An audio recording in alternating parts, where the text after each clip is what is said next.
Hello, everybody. Welcome back. We're in our last week of class.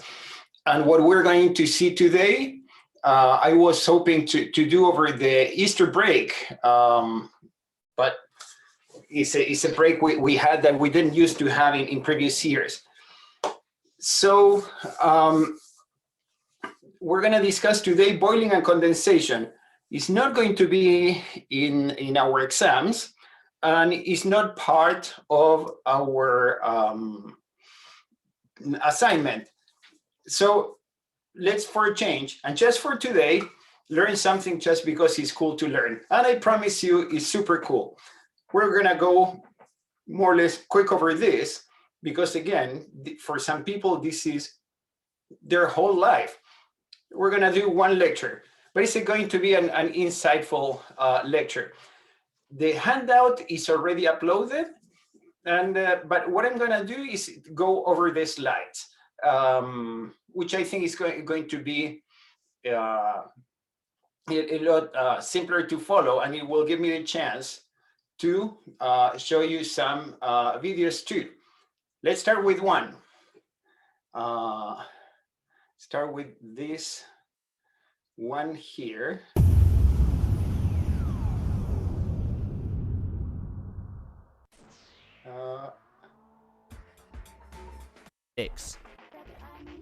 So here I have a standard hot plate which I'm going to heat up and drop water on. Now, as you can see, as the plate is heating up, the water just evaporates like normal. Dang. So here I have a standard hot plate which I'm going to heat up and drop water on. What's this? Okay. Who published a manuscript on the subject back in around 1756. So here's a standard hot plate which I'm going to heat up and drop water on. Now, as you can see, as the plate is heating up, the water just evaporates like normal. But what happens when we heat the plate up even further? Watch what starts to happen to the water as the plate heats above 200 degrees C.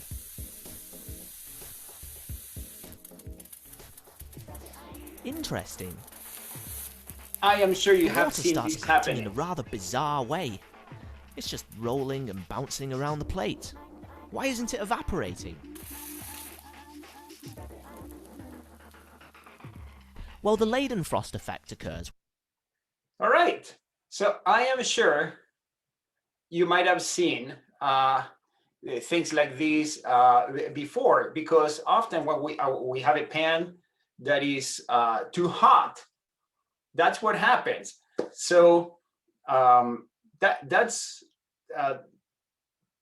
kind of odd, because the droplet rolls as if it was like had zero friction, and it doesn't really evaporate. What's going on? What's going on? It's odd,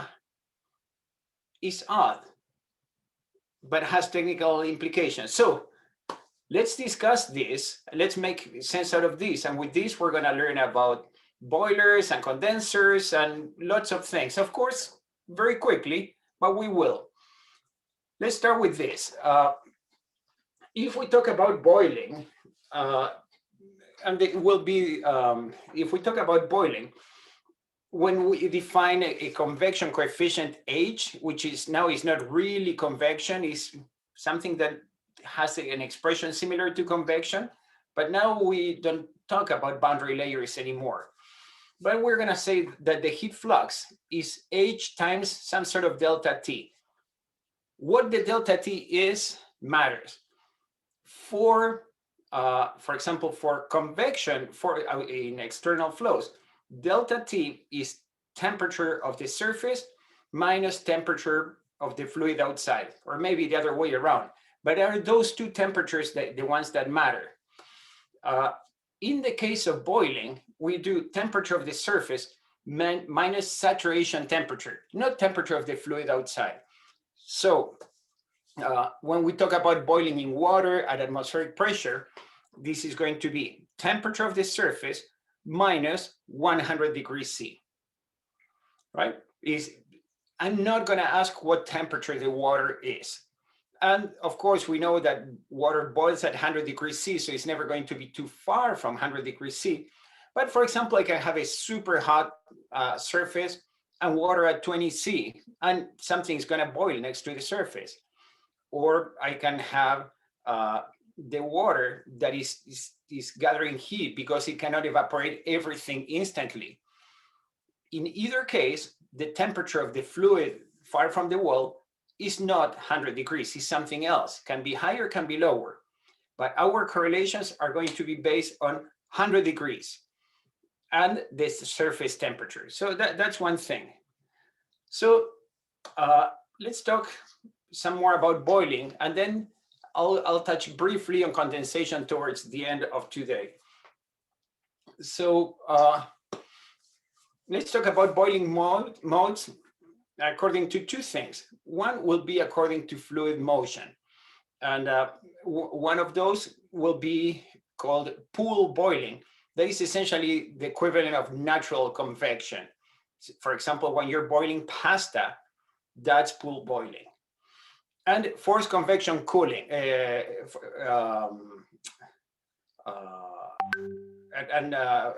forced convection cooling, that is the equivalent of forced convection. So in which we are boiling something inside the pipe. So if we look at the fluid temperature, we're going to talk about two cases. One is saturated, that is when the temperature of the flow outside with the T infinity is more or less saturation temperature higher. So for the case of water, atmospheric pressure would be 100 degrees or slightly above 100 degrees. Or it can be subcooled. That is, if I have something super hot in water that is, say, 20 degrees, right? The fluid temperature is below the saturation temperature. Most of the things we're going to be discussing will be about saturated fluid, saturated boiling. And so in saturated pool boiling, we would have a solid surface, the liquid, and vapor bubbles that nucleate, typically in the solid-liquid interface, and they rise by buoyancy. And we would see a temperature profile in which the horizontal axis is temperature, and the vertical axis is the distance from the hot surface. And we would see that the surface temperature is hot, and then has a steep gradient, and then it has where the action happens, and then it has a shallow gradient, right? I say shallow because I'm looking into changes in temperature with height, right? Very little changes of temperature with height for the rest of the fluid. So if all goes right, what I hope to do today is something I have never done, and it's an experiment. So for that matter, I have, and let's see how this works. Oops. You see that kettle there? Okay, we're gonna put it to boil. So let's see how that goes. So saturated pool boiling.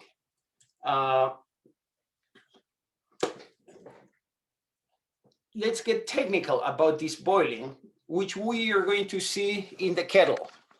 And we have a graph that right now it doesn't look so difficult. It goes up and down and up, whatever it is, but it says so much. The horizontal axis is the excess temperature. Excess temperature is the temperature above saturation, the temperature of the surface above saturation. So if the surface is at 100 degrees, the excess temperature is 0. If the plate is at 200 degrees, the saturation temperature would be 200 degrees minus saturation. The excess temperature is 100, right? And this is in log scale. So the temperature of the plate here would be 105 degrees, 110 degrees, 130 degrees, 220 degrees, and this is in log scale, right? This is 1100 degrees. That's the horizontal axis. Vertical axis is also in log scale. That is the heat flux, Q double prime, right? Watts per meter square. So we go 10 to the 3, 10 to the 4, 10 to the 5. Do you realize each line indicates something is 10 times bigger than the previous one? So every time I cross a line means everything below it is kind of negligible or so small. And in this log scale that tells us how much heat with how much excess temperature, we see something interesting. First of all, we divide this in 4 regions, right? This is for saturated water at 1 atmosphere. In theory, there are similar curves that could be done for different liquids, for different liquids or different pressures. And what we see is we have 4 stages in this curve that goes kind of linear first, then goes up, then goes down, then goes up again. Let's look at each of these parts of the curve now. So let's start with the first part, is free convection. So for the case of water at atmospheric temperature,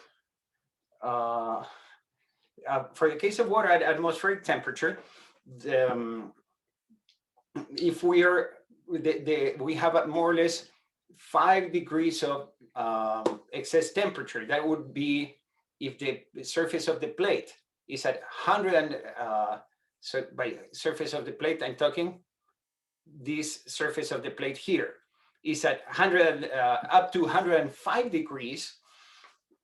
Really, we're not really boiling. We're just having something hot.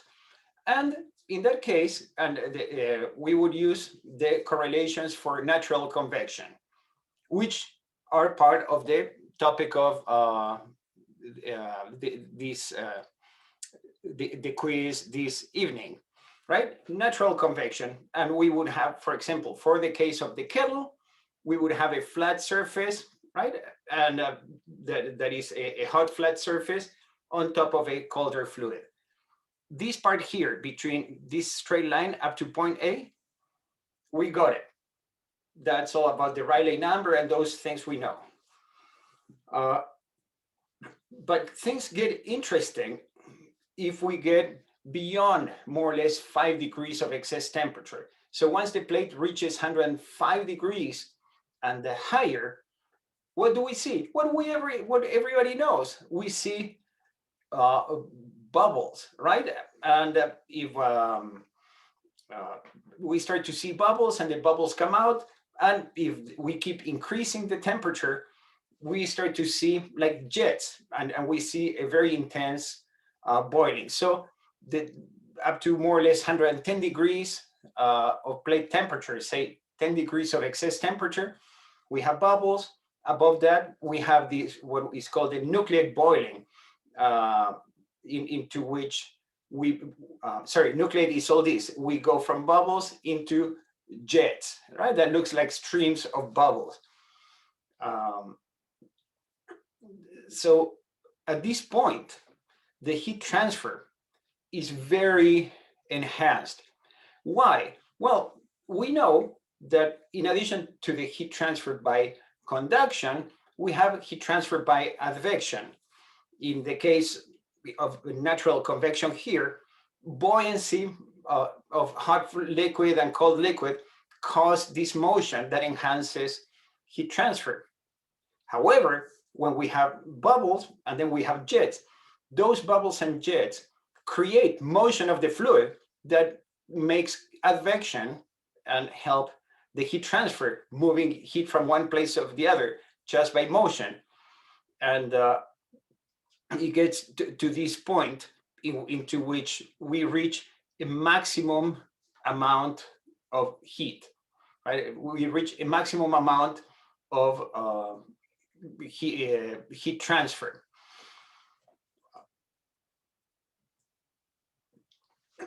We don't need to worry about this. It's not in the exam, it's not in the assignment.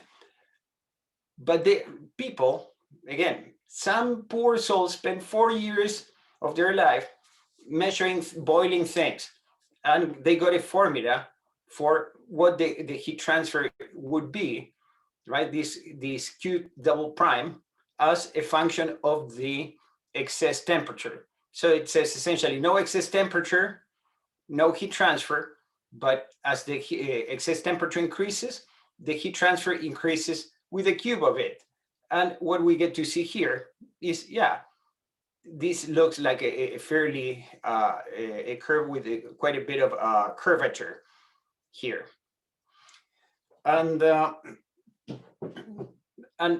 if we take a look at what things are involved, some things that we know, for example, this HFG is the in the notation we would use typically would be the IFG, the latent heat of evaporation, right? This is the latent heat of evaporation.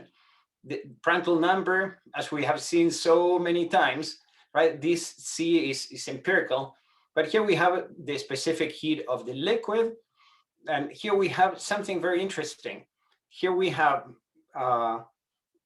gravity and the difference in density between liquid and vapor.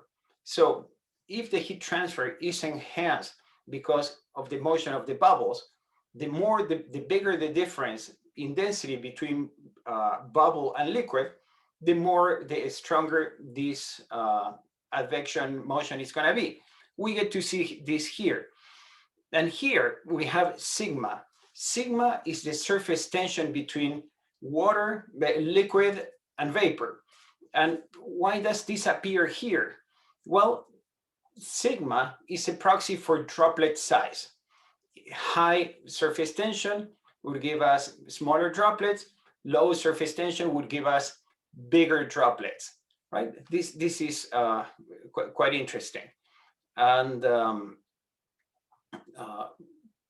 here we have viscosity of the liquid. So we get to see some things that are interesting here.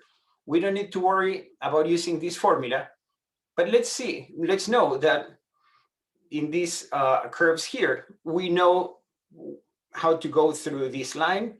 We know how to go through this curve here, right? So far we can make many predictions. What happens after when we reach the maximum point? The maximum point is called the critical heat flux. This critical heat flux happens more or less at 30 degrees of excess temperature. That is more or less 130 degrees for the case of the kettle I have here. So this is the maximum amount of heat we can transfer using nucleate boiling.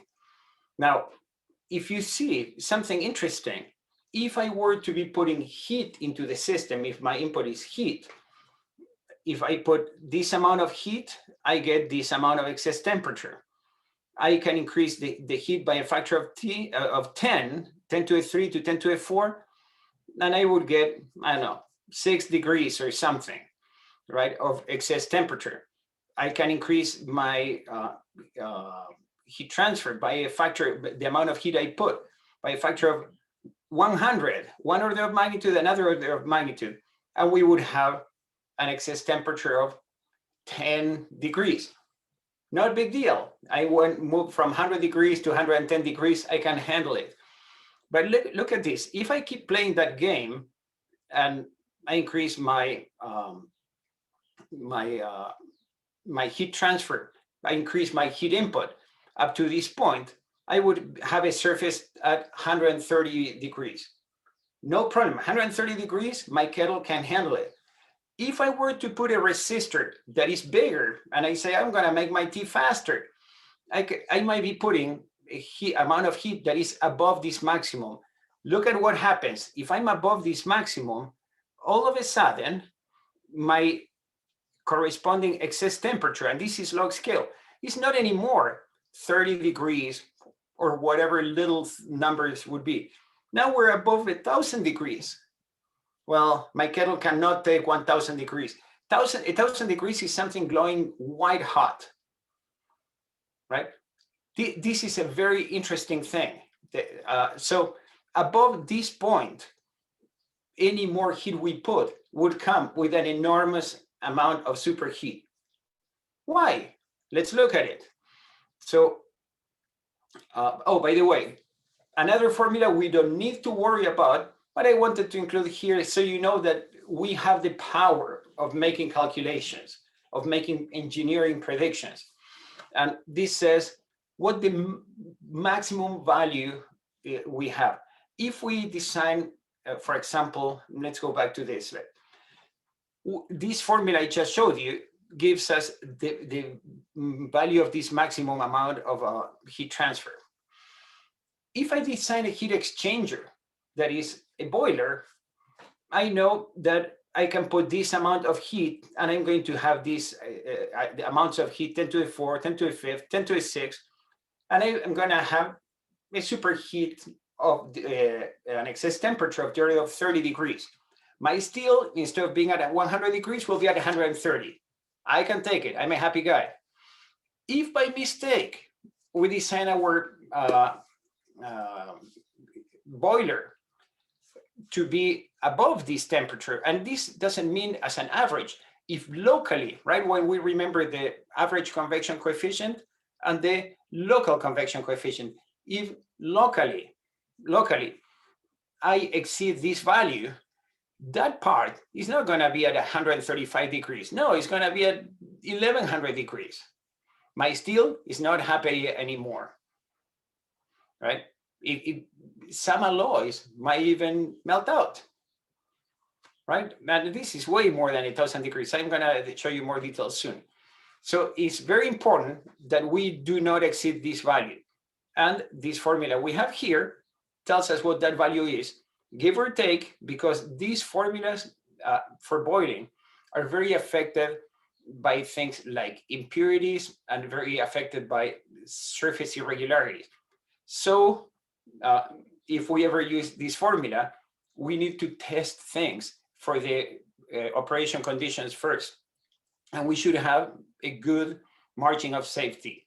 Failure in this case is not a heat exchanger that sucks. No, failure in this case is a heat exchanger that melts down, and you don't want that.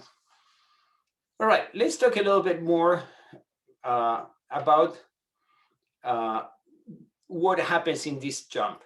So there is this Japanese scientist in 1934, and he did an experiment that was paradoxical because he did exactly what we were talking about. He had water at more or less 100 degrees at the saturation temperature. And he ran a wire of nichrome that is a mixture of nickel and chromium that is used for resistors. Has a melting temperature of 1400 degrees C. So he would run a current, and a current that runs through a resistance generates heat by Joule heating, right? So we would have some sort of volumetric heating inside the wire, and this heat comes out by convection to the liquid surrounding it. And he saw this, that we have already seen at low, another interesting thing, because resistance depends on temperature, by measuring the resistance, he could infer the temperature of the wire. This is super smart. You measure voltage and current, and you get all kinds of things, including heat generated and temperature of the wire. So by doing this very simple but very smart experiment, he could do the whole curve. Measuring current times voltage gives you this vertical axis, and measuring voltage divided by current gives you this horizontal axis. So he saw how at low currents, he had low heat generated, and the low heat generated and low temperatures. And as he kept increasing the power, he was moving on the vertical axis, more voltage, or more current, and always increasing the power. What did he see? That at some point, he would burn the nichrome wire. And, oh, well, that's odd. He tried it again and again. and he would always burn the nichrome wire. He would be coming at slightly higher temperatures. Look, 30 degrees is nothing. 30 degrees. And then all of a sudden, a little bit more heat, poof, he burned the wire. And what's going on? So he had the foresight and the money to switch from a nickel chromium wire to a pure platinum wire. Now, nickel chromium is more or less 1400 C melting point. Platinum is almost 1800. So he bought himself for 400 degrees C for exploring what happened. When he switched to platinum, now he saw this interesting thing that now instead of burning the wire jumped all of a sudden to a temperature that was above 1400 C. He couldn't see that with the nichrome wire because it would melt. But now because he's using platinum, wow, he goes to this point. This is so interesting, and he can explore, and there is a curve here. But you want to know what is more interesting? He could explore this curve, and then he could come down and down and down and down. Now all of a sudden he was going down to lower heats than this maximum, and it didn't jump all of a sudden. No, now he was stuck on a different curve, and down and down and down, and it got to a point in which the temperature of the wire dropped all of a sudden. If you look at these arrows here, what you see is a hysteresis curve. If you ever had exposure to electrical engineer and transformers, you see this hysteresis curve. And this happens in many other aspects, including mechanical properties of behavior of materials that are subject to plasticity. And I'm sure in chemical engineering, you have plenty of these. You go up one way in a curve, and you come back down a different way, right? You start the same and you finish the same, but the intermediate path is different. You have one way to go up and one way to go down.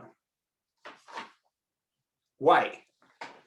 So let's take a look. So there is, now that we know, let's talk about this part here. That is a transition that has no technological use, not at least currently, and oscillates between this nucleate boiling, which we have discussed about bubbles and jets in this case, and this other end of the part of the curve that I want to describe. This other part, okay, this other part of the curve that is called film boiling. So in film boiling, what is happening is that the surface is so hot that the liquid is kind of levitating on a bed of vapor. And there is no contact between the liquid and the surface. What is in between is like an exchange of heat, typically by conduction through a thin layer of vapor between the surface and the solid surface and the surface of the liquid. And in between the two of them, a layer of vapor, a stable vapor blanket. Now, if you remember, vapor has much lower conductivity than liquids, right? Air is an insulator. A feather jacket is an awesome insulator. A wet feather jacket doesn't insulate anything, right? So we are switching from transferring heat through the liquid in motion to transferring heat through a layer of vapor here. And that's the reason that now the temperatures for conducting the same amount of heat, the temperatures are much higher because we need so much more temperature to drive the heat across the vapor. It's a thermal resistance. That's what it is, right? And if you look at all the problems and all the exercises, we can even calculate the thickness of this film using the same approach we have used for calculating the thickness of a boundary layer, right? I know the amount of heat that is being transferred, and I know the temperature difference. If I know the conductivity of the vapor, then I can infer the thickness of this layer. It's super interesting. What is the minimum amount of heat that would ensure this film heat transfer? And that is the Leidenfrost point. And that's how we started this this class, when we started to discuss the when with this video I showed you about the guy putting a droplet in a pan. So at this point, the Leidenfrost point is the lowest temperature at which I can form a continuous stable film between my liquid and the plate. And the reason the droplet seems to be frictionless is because the droplet is not touching the pan. The droplet is just floating over vapor. It's like in an air hockey table, right? It looks like it's frictionless because the puck is not touching the table. This is the same thing. The droplets are like playing air hockey on top of the pan. And the other question is, if the pan is so hot, why don't I evaporate the droplet? Well, look, if the pan was at 130 degrees, you'd be evaporating at this rate that is of the order of 10 to the 6. If you're at the Leidenfrost point, you're 1.5 order of magnitude below. It's about a factor of 30. Factor of 30 times less heat transfer. So the droplet is there sitting forever. Of course, it's not forever, but it is the droplet is pretty well insulated by this blanket of vapor. I think it's quite cool. So, okay, let's see how this would work. Okay, you see the kettle there. Okay, let's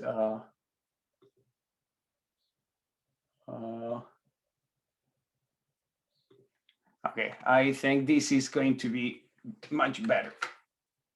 So I'm putting the kettle here, right? And I'm trying to warm it up. You might be able to hear it. And you see at the bottom, now these bubbles, right? This is this nucleate, okay. So hold on, stop share. This is going to be better, right?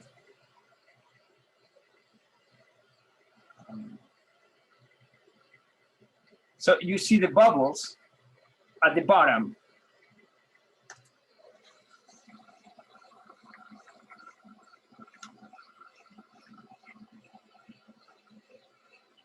So just before now, the heat transfer was just by natural convection. Now these bubbles we have here are helping the natural, just beyond the changes in density between the hot and the cold fluid. Now we have bubbles that are moving up. You see that the bubbles don't make it all the way to the top? It's because they get reabsorbed in the liquid. So the liquid here near the top is below 100 degrees. Now, as the liquid is warming up, we see that the bubbles are bigger and bigger, and very soon we'll see that the bubbles can make it farther and farther up into the water, because now the water is getting warmer.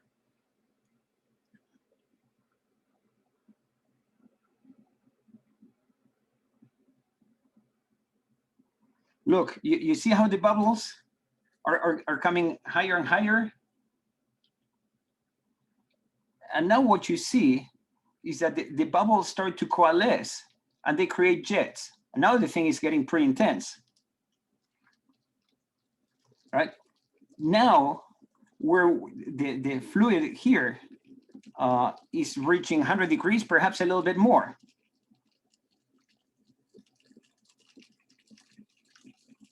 And you get to see how intense. Okay, and that's it. The tea, time to make the tea, right? So,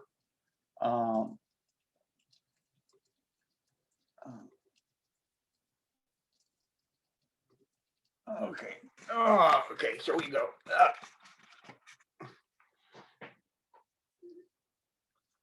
So it's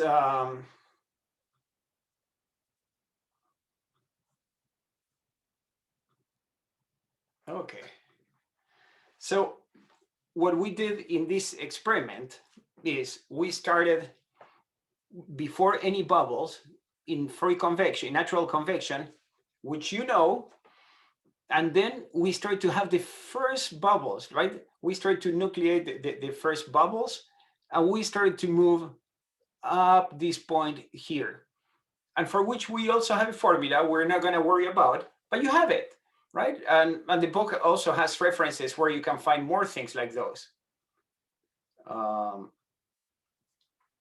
We move up here. And then when we start to reach this point is when we start to have the jets, right? And this really intense motion of water.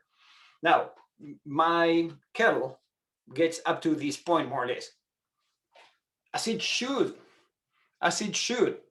because if I go any farther, then all of a sudden I might get to the point in which I melt down my kettle, and I melt down the kettle, and I create a film between the plate at the bottom and the liquid. Of course, you don't want to do that, but in industrial operations, maybe you do, right? But in general, when we have boilers, we're at this stage here. Okay. I don't know. I think this is super cool. You'll never see making tea with the same ice again. So in addition of making tea or boiling in many industrial conditions, this is kind of the pool boiling. But if we were to boil things inside the tube, things get a little bit different. We are going to have in this, we can have external flow that is more or less like external flows in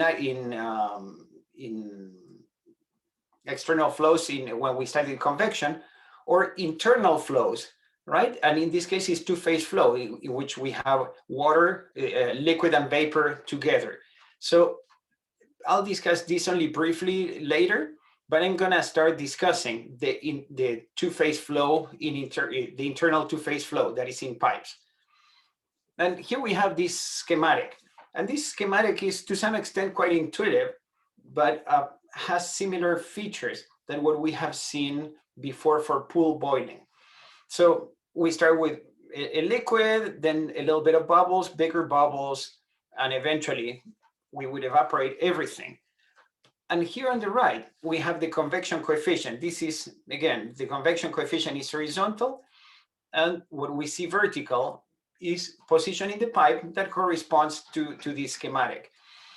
And what we would see is that the convection coefficient can be low in all liquid, which we would know how to calculate, and low in all vapor, which we would know how to calculate, right? Internal flows, that's part of what you have today. This part before any bubble, and this other part after everything is evaporated, both of those things are under control for you. What is interesting is what's happening in the middle, in which we are having the evaporation of the fluid, and as it evaporates, it takes all this latent heat. Therefore, it's a much more enhanced heat transfer. And we get to see how the convection coefficient increases a lot. So let's go stage by stage here. at the real beginning and the end, single phase, nothing to discuss because we know it. But let's say when we have wall nucleation in subcooled fluid, what does it mean?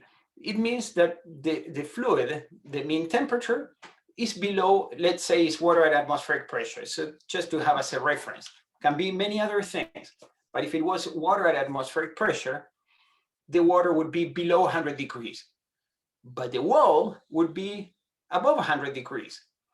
And then we would see bubbles nucleating on the surface, right? And much like what we saw in the kettle, some of these bubbles might be reabsorbed in the fluid because the fluid is below 100 degrees, so they recondense on their own. But some wall bubbles start to come up. Now, as we keep putting heat into this system and the temperature of the mean temperature increases, now we go from the subcooled boiling, we start to get into bubbles in saturated flow. So now these bubbles will not be reabsorbed because the water is at 100 degrees, right? And these bubbles are going to be a little bit bigger. And bigger bubbles have a higher terminal velocity. So now we go from a few innocent bubbles to a few bigger bubbles that start to move up. And eventually, some of the bubbles start merging. We saw that in the kettle experiment too, in which instead of many small bubbles, all of a sudden the bubbles come together and become bigger. And this is what they call the slug flow, because the bunch of bubbles now doesn't look like a bubble anymore. It looks like a slug and is moving up even faster. Right? And as we have these bubbles moving, we are enhancing our heat transfer by advection. In addition of the motion that we would have in the pipe, right? The mean velocity. In addition to that, now we have the vapor that is moving this liquid. The liquid has high heat transfer and is enhanced by the motion of the vapor. Let's keep this in mind. The density of the vapor is about 1,000 times lower, or better say, the specific volume of vapor is 1,000 times higher than the liquid. So if I evaporate 1 cubic centimeter of water, I end up having 1 liter of vapor. The velocity, the mean velocity of the liquid is about 1,000 times smaller than the mean velocity at the vapor. That's super interesting, right? So as the vapor expands, it creates motion. And as I have a mixture of water and vapor, I have the combination of high heat transfer of liquid with high velocity from vapor. And that's why we see this heat transfer increasing. And in addition, not only I have the heat transfer by conduction and advection, but also have the heat transfer by latent heat that is being absorbed in going from liquid to vapor. So at one point, we stop having bubbles, right? This slug turns into an annular flow, and we would have a liquid film around the walls of the pipe, and we would have slow liquid moving on the walls that is being dragged by this kind of jet of vapor that is rushing up.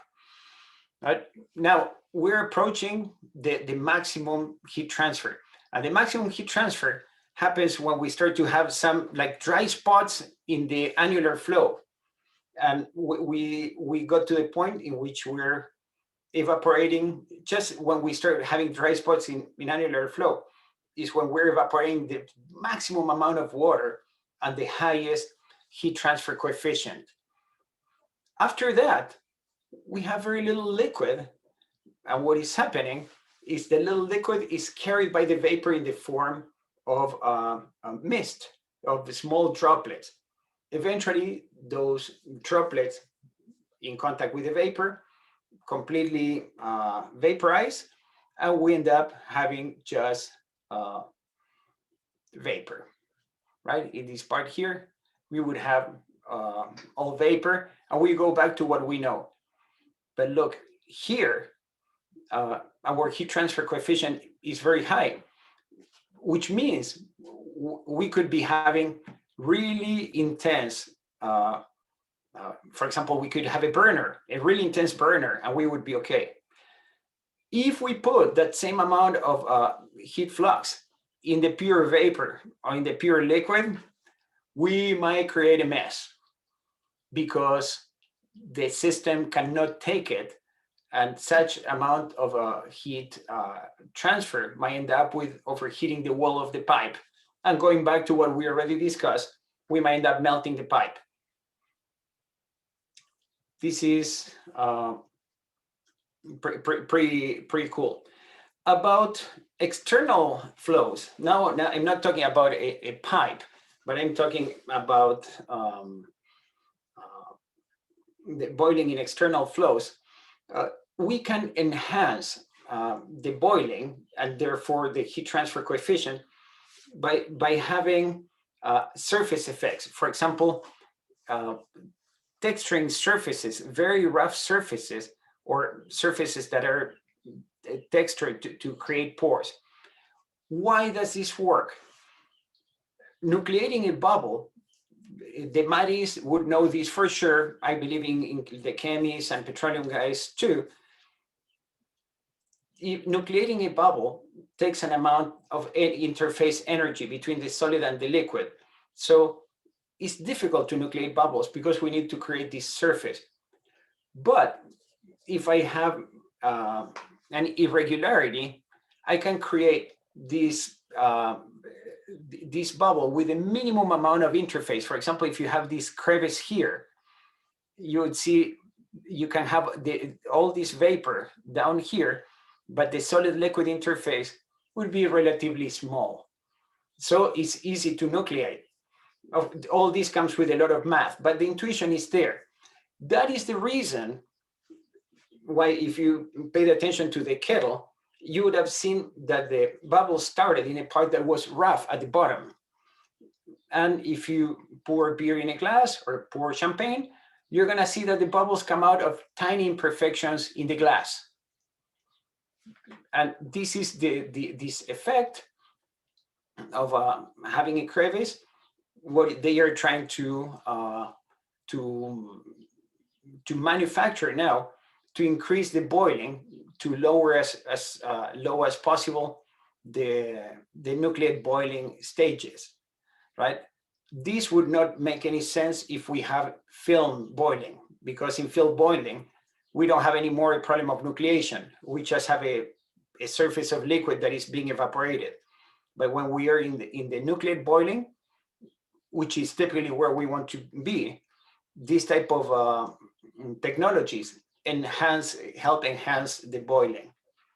And of course, these are also materials that have specific properties of surface tension.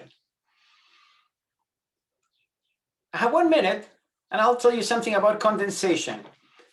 Condensation now is the same thing, but the opposite. Now the vapor becomes liquid, and as it becomes liquid, it dumps enormous amounts of latent heat.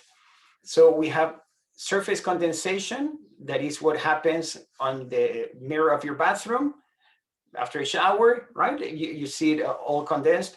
Can be homogeneous condensation. That is, depending how hot your shower was, sometimes you get to see that it's all foggy in the air. That's water condensed, condensing into vapor homogeneously, like the clouds. Or direct contact condensation, that is when the liquid would, the vapor would condense into the liquid, right? So you would not see droplets there. I want to tell you two last slides because they're cool. When things condense, there are two ways in which that can happen.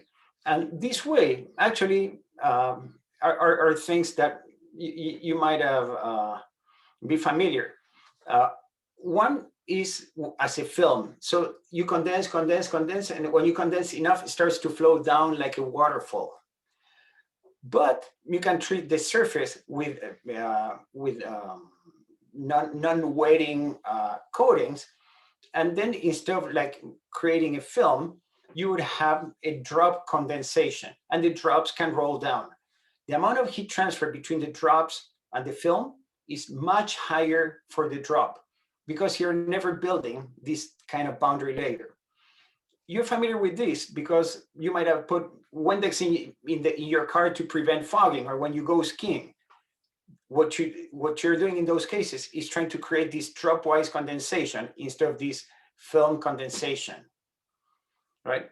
And in this last slide, this is from the book, and you see the same metal with the same vapor at the same temperature, but on the left, it has a non-wetting coating, and on the right, it doesn't. So here, on the right, we don't see it, but it's a film formed and transferring heat. Here on the left, it's not a film, it's just the droplets that condensed, and then they eventually roll down and transfer more heat. So I'm going to stop here, and I'll join you again at 2 for office hours for those who wish. And after that, we'll be at 5 for the quiz.